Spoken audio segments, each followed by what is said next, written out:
Hi, I'm Bob Vila, today from Santa Barbara, where we're trying to add a new bedroom and bath to this old house, and it's fighting us every step of the way. Outside, what you see is merely chaos, but inside, it's becoming a real disaster. And our young homeowners are starting to show signs of wear, so stay tuned.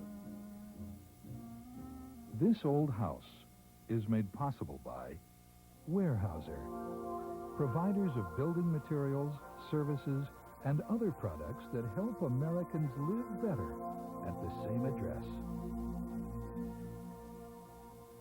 Weyerhaeuser.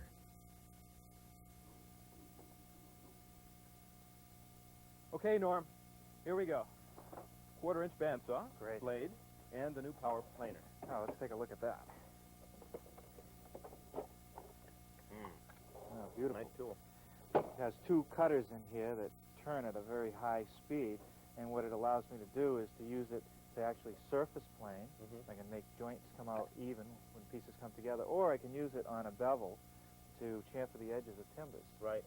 Speaking of timbers, these are the most beautiful pieces of redwood I've seen in a long time. They are 6x6s, all clear heartwood, 20 feet long. Perfection. Yeah. Perfect wood for our purpose. Really? Now, the bandsaw is going to come in real handy, right?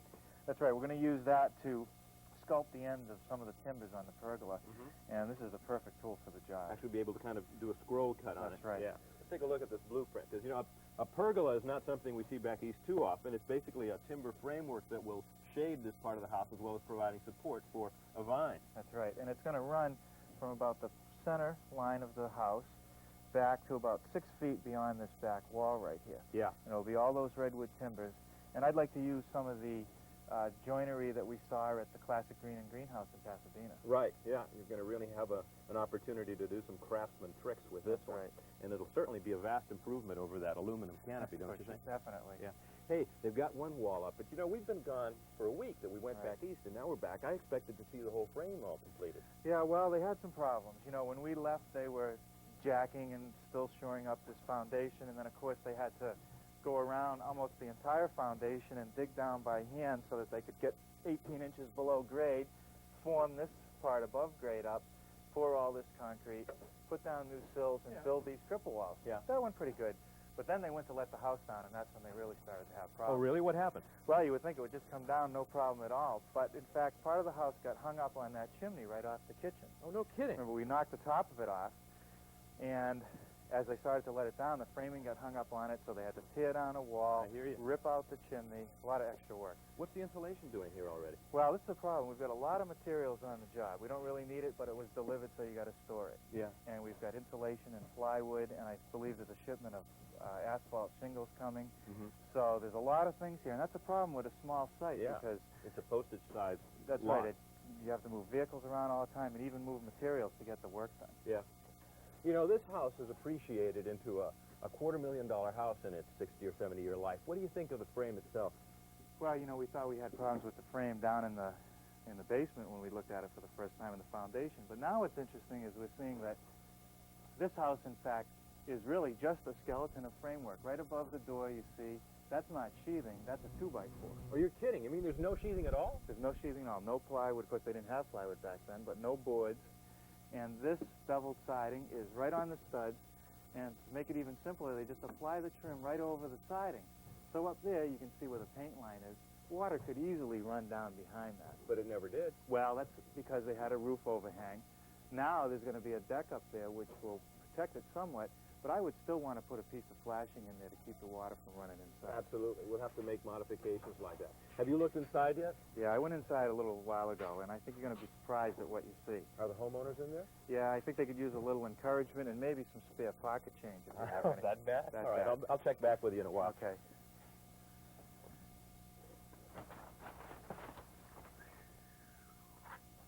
Well, you know, anytime you have to strip a roof, you're going to have a mess on your hands. But when you've got the combination of the old wooden shingles and then the asphalt shingles on top of it, you got twice the mess. There's no doubt about it. Well, this place looks a little bit the worse for wear, a little bit dusty in here. Hi there, Bob. intrepid homeowners. How are you? Nice We're to see doing you. all right. Haven't seen you in a week. Hi, David. Howdy, Bob. I see the youngsters falling asleep there. What kind of a week have you had? It's been a real rough week. Why? Well, we had to move out. because they raised the house, disconnected the plumbing and the gas. So you had no utilities, so did you have to check into a motel? We're staying up at a friend's house, which is working out real well for us. That's good, that's good. So what else has been going on? Well, as you recall, we took the back of the, off of the house, the roof off the house. Yeah, that and- was all taken off when I left last week. And on the heels of that, there was a big storm. Well, we did read about a big, major storm out here, but I thought it was farther south. No, it definitely came right through here. So you've had damage? Oh, yeah, let's go look at it. Serious damage? Well, the water just poured in the back of the house, in the back Well, room. didn't they have the tarp stretched over the whole back of the house here? They sure did, but Right. they just weren't adequate. Look at that, yeah. Well, that's too bad. Right in the baby's room, huh? And of course, don't tell me the rainwater did this. No, actually, when the plumbers are here now, Yeah. and it looks like we're going to have to replace it. The old waste pipes are no good? Yep, they're just rotten out. Well, 65 years old. It's to yeah. be expected, I guess. So it's the you might as wells, you know, that really Right. affect the One budget. more. Yeah, we're starting to add up. Is this the only ceiling that was damaged? No, it's worse actually in the room over here. Oh, really? There's a lot of damage in this room. Oh, yeah, you can say that again. Hey, but the windows are here. That's great. That was good news, yeah. But as you can see, the water just poured right through here. My. Just it's cascading into the back of the house. Well, you've done a good job of cleaning up. At least the demolition's been accomplished. Any damage to the floor? It seems that the floor has buckled, and we're not sure whether it's permanent damage or not. Well, We're- it's pretty much dried up by now. yeah, I the think sun, that you can... the sun came out just a day later, so we'll hope that. You'll probably be able to sand it, and it'll be all right. Yeah. Yeah. Is this it? Any other damage? Well, the last big surprise was just yesterday when they lowered the house What and a happened? big crack opened up in the kitchen. Oh, well, Norm was mentioning something about the chimney. Or You know, what happened was when they put the house down, it didn't settle. well, there was a... Oh, yeah, boy. There was a chimney here that was original to the house, and we had removed it down to the top of the ceiling there, and now it's all gone. Right, what had happened is that it held the house up so it wouldn't settle correctly. And your beautifully remodeled kitchen that you did yourselves just 3 years ago has been affected, I can see. Right. We were hoping not to do anything in here. Yeah. Well, you can look at the bright side. You've gained a couple of square feet of floor area. Maybe you can put a bigger cabinet there. Maybe Actually, a we were dishwasher. hoping for a dishwasher, so. Yeah, you could remove that one, the small see. cabinet, and maybe figure something out. But how's the budget holding up? Oh, it's tight to begin with, and surprises like this, couple $100, $500, $1,000, they just keep on adding up. They add up, yeah, so you've So- got to keep tight reins on it. But the plumbing work, you're really in good hands. That's what we understand. Yeah, We really are. good. And we were very fortunate to get Rich Strathui to come out from the east to help us find a plumbing contractor out here. And he hooked us up with George Brazil, who not only runs one of the largest plumbing outfits on the West Coast, but one of the most unique ones. The trucks are the real interesting part of his operation. Take a look. Richard, what a truck. This has got to be the most high-profile truck I've ever seen. Well, it is. George is the largest service and repair plumber in the country. Is that right? Yeah. And service and repair is a very difficult business, plumbing business, because there's so many parts that you might need for a job. For a given job. You don't know exactly what's going to be the problem. When Right. you're doing new work, you know it's a new installation and you know what to take. That's right. It's Yeah. even more difficult in the L.A. area because of the congested freeways. You know, you wouldn't want to go to the job, decide that you need a particular part, and then you get lost on the freeway for an hour or two. Mm-hmm. So George has taken it to a new level, to a science, actually, where he's got everything he may need for his service technicians are on that truck. It's a warehouse on wheels. Let's meet him. Yeah, Really it's like a simple. little supply house traveling Yeah. around on the freeway. Now, these were delivered for the project, but George actually carries water heaters, and in the winter he carries a furnace on board Really? all the time. Yeah. Floating stock at all times, huh? Bob, I want you to meet George Brazil, Hi, George. Hi, Bob. How are Glad to know you. How are you? service This tech is Roy. Hi, and Roy. Lonnie. Lonnie, how you doing? Hey, plumbers in white uniform? you? Yes. Are you serious? Yeah, well, we try to present an image that we're going to leave your home as cleaner than when we found it.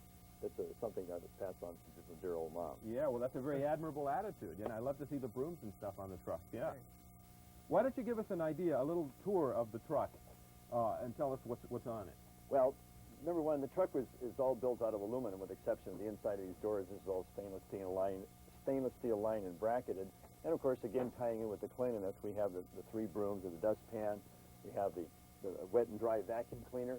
Where do you get a truck body like this built, George? It's made by Grumman, the same people who build a Grumman airplane. I'm impressed. Yeah. Really? That's wonderful.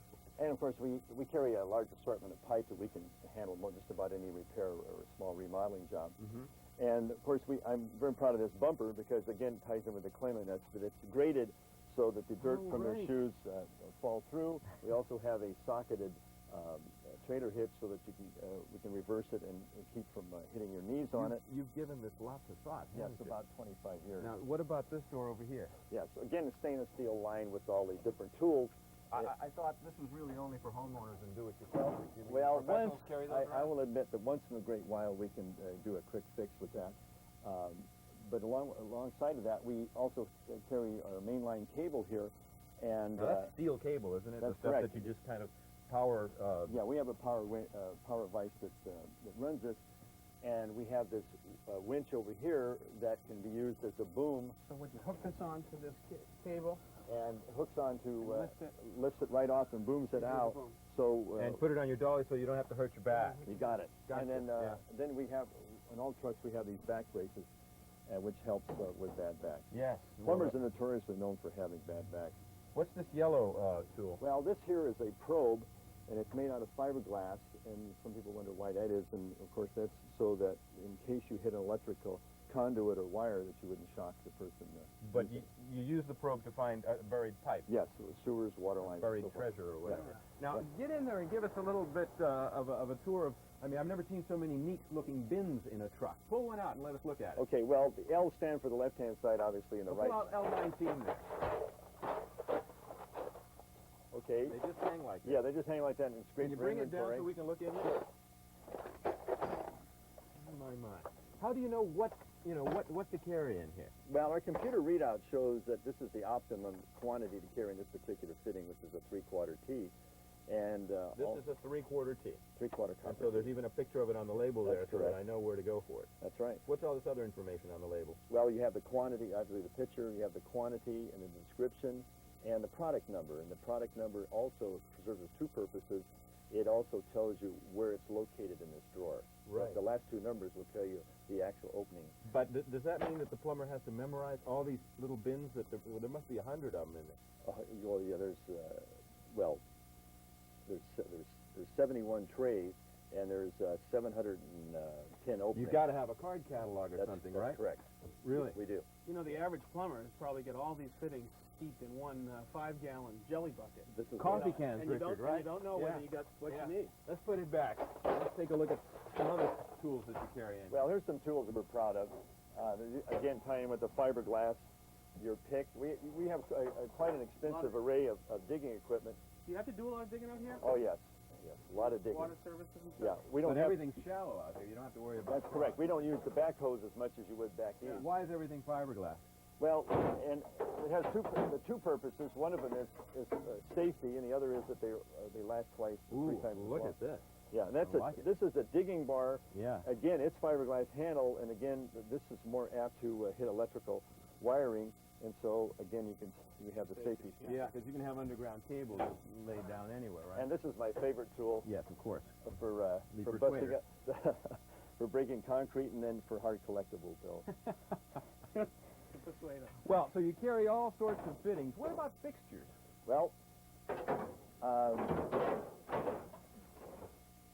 over here we have we carry toilets. We carry 2 toilet bowls and 2 toilet tanks. You know, but there's such a vast variety of toilet designs. How do you know what style to carry? Well, frankly, we found this the most acceptable and generic. Just a simple one. Yes, in our area, what's unique in Southern California is the water is extremely hard, So? and because of that, toilet bowls are perfect on the outside.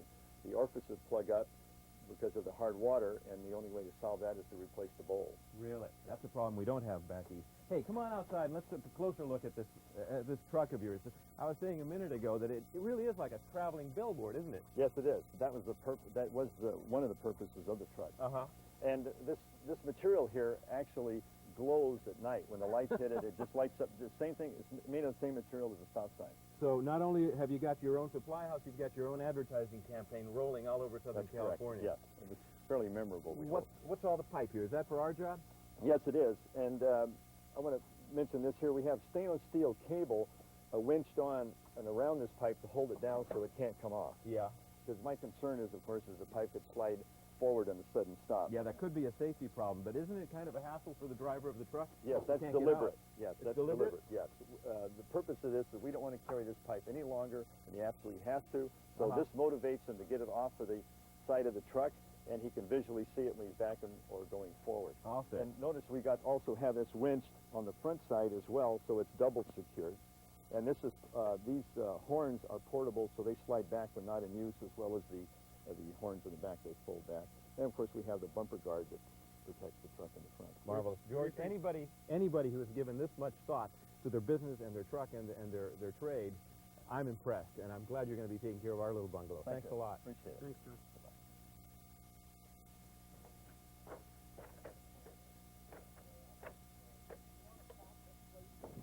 Hi, fellas. Well, the plumbers actually have gotten some of the work done up here. They've started roughing for the bathroom suite up here. There's a lavatory there and another lavatory in this location. And they do things a little bit differently out here in California. For one thing, their waste pipe is a type of piping material called ABS. We use PVC, and this is an acrylic product out here. It's more flexible than the stuff that we're used to working with. The copper pipes, you'll notice, have all been clad in Armorflex, an insulating material, which allows the hot water feed to maintain the water hot so that you don't lose energy that way. And on the cold side, they put it on also just to reduce any kind of shattering. And the main thing they do to control movement in any studs or members is to apply these little double-walled rings which go right into a stud where a pipe passes through it and keeps it from moving or creating any sort of chatter. So they're really doing a first-class job for us. Of course, if you had a truck like that, you've got to do a first-class job, right? Now, the men have got this southern wall in place, and you'll notice we've got our door openings laid out. We have a balcony here that runs the width of the back of the house, and we'll have wonderful doors that are mostly glass doors swinging in. The interesting part of the story is that it's a high-tech heat mirror glass, and it's not going to allow the ultraviolet rays to get in so that it'll really control the fading inside the room. Right now, let's go down and join Brad Davids, who's going to tell us more about them.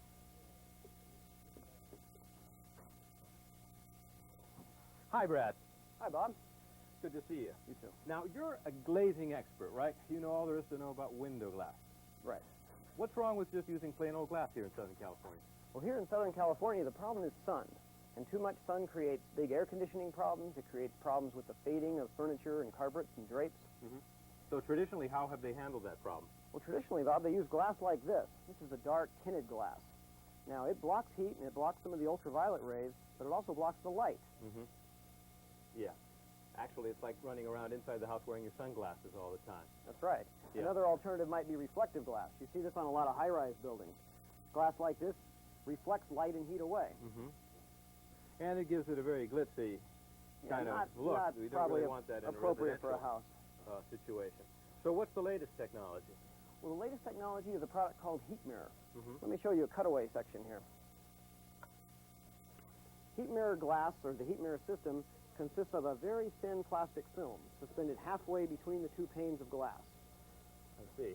And what's so special about that film? Well, on that film is a very, very thin metal coating. Actually, about 100 atoms of metal. So when you look through these windows, you're looking through metal. Now, that metal's thin enough to allow light to pass through, but it's thick enough to reflect heat and ultraviolet rays back out. Indeed. Why don't you just spray the metal onto the glass? Many manufacturers do that, but by putting the metal, or the coating halfway between the two panes of glass, we create two distinct air spaces. That helps in cold climates with insulation. Actually, it gives you the same insulation as an inch of fiberglass. But it's not that big a deal here in California. No, in California it has some other benefits, though. One of them is noise reduction. Having two air spaces helps block outside noises. This insulating glass unit with heat mirror actually blocks noise as good as a triple pane glass unit. Is that right? Well, that is impressive. You know, I would think a lot of people would be concerned, though, that film just suspended in there through the years could loosen up and maybe flop down or something. That is a concern we had, too, when we developed the product in the late 1970s. We put it through years of accelerated aging testing before we released it. And in the 7 years it's been in the market now, we've put out 3 million windows throughout the world, and we've never had a failure of the film. So it is a proven product. I can believe it. Well, thanks for telling us about it, okay? Thank you, Bob. Right now, why don't we go find Norm a minute and check out with him, see how he's doing with that pergola detail.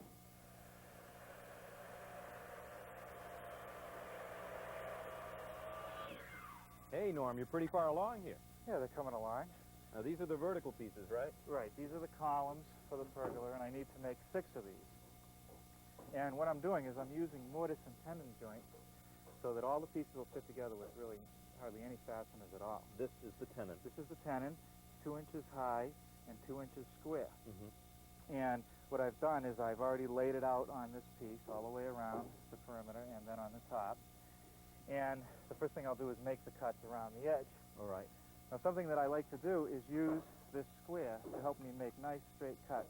You put the fence side of the square away from you so that you're pulling it towards you nice and tight. Right. And you place the saw base up against the square. And once you line it up, you'll get a perfectly straight cut all the way through.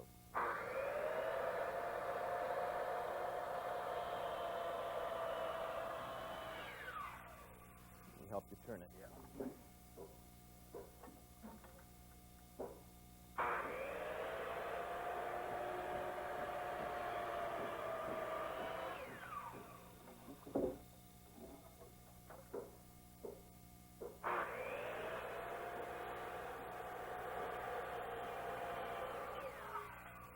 Okay, now I'm ready to make the end cuts. I have to readjust my depth, and I never like to measure when I readjust the depth, because if you measure, you take a chance of making a mistake along the way. So what I do is just loosen up the saw table, put it up against a piece of wood, and then adjust it by using the blade and sighting it so that you just take to the bottom of that cut. Not too much. Right. That way you won't make a mistake.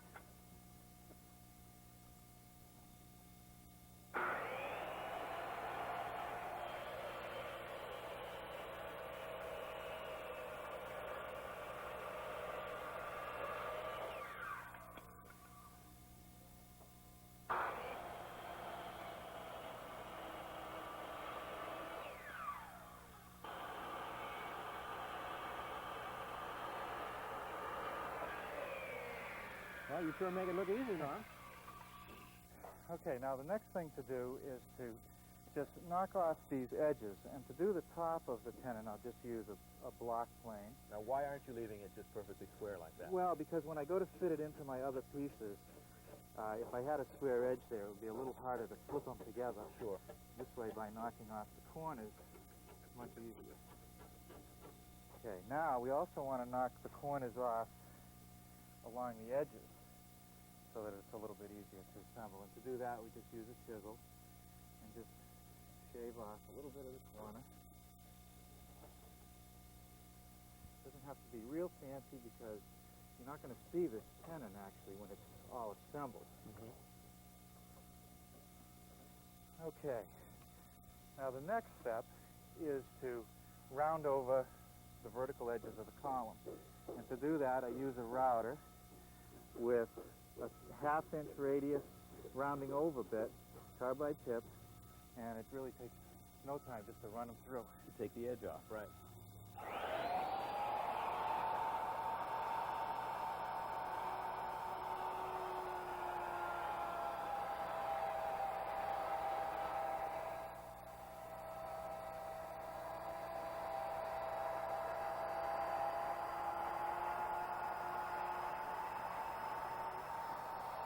All right, now to do the top of the column, I want to use a little smaller radius.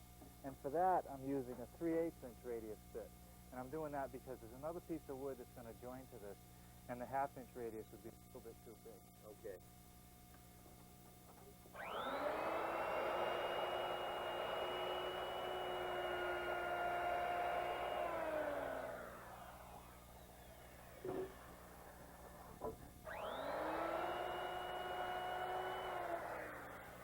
Okay, 3 more to go, and How many more to make? 3 more of these, and then I'll start the next And one. you're still borrowing power from the neighbor's house, right? Not for long. A little while ago, I got together with Rudy Escalera, our electrician here, who gave us a good look at what's here and what's to come. Check it out. Well, Rudy, when this house was built back in the 1920s, the wiring was really, state of the art. Right, it was efficient for that era and that type of appliances Sure. they had in those days. Mostly a few light bulbs, a radio, and maybe an oscillating fan. That's right. Well, let's take a close look at the existing service. Okay, the existing service is what we call a true wire system. We had a hot and a neutral. Yeah. Going through a disconnect, which was rated for 30 amps. It went through our meter over to the fuse block. This is where the problem started, right here. Why? Well, nowadays we have appliances that draw more amperage. Mhm. People plug in a larger appliance, they blow a fuse, which is, the circuit is rated for 15 amps. They'll Yeah. take that 15 amp fuse out, put a 30 in there. What they have done there now is taken a 15 amp wire and put a 30 amp fuse in.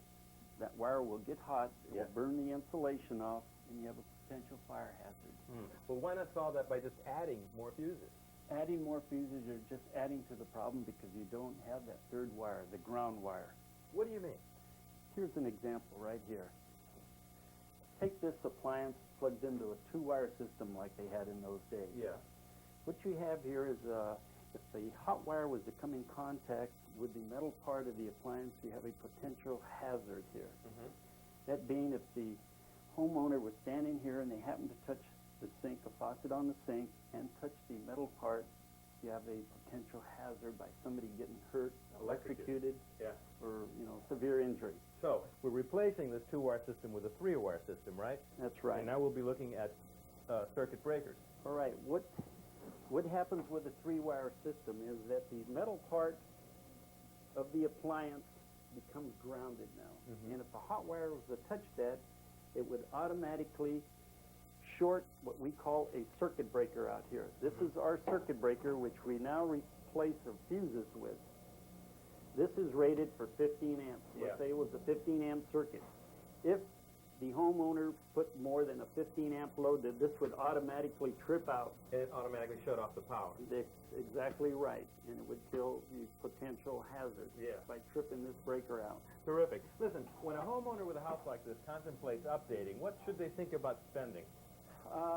Anywhere, probably in a house this size, depending upon the appliances, anywhere from $2,000 to $3,000, depending on the attic space, the space underneath the house, to be able to have access to drilling down the walls or up from underneath into plugs and so on. How labor-intensive the job is, and how big the load is, right? That's right, exactly. And how many appliances they're going to have, the type, if they're going to have a lot of electrical appliances in the kitchen. Well, I'm glad we're making this a safer house. Thanks, Rudy. You're welcome. Thank you, Okay. Bob.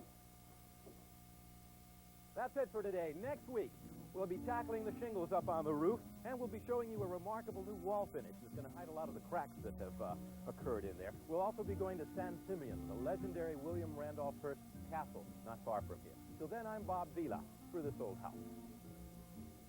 This Old House is made possible by Weyerhaeuser, providers of building materials, services, and other products that help Americans live better at the same address.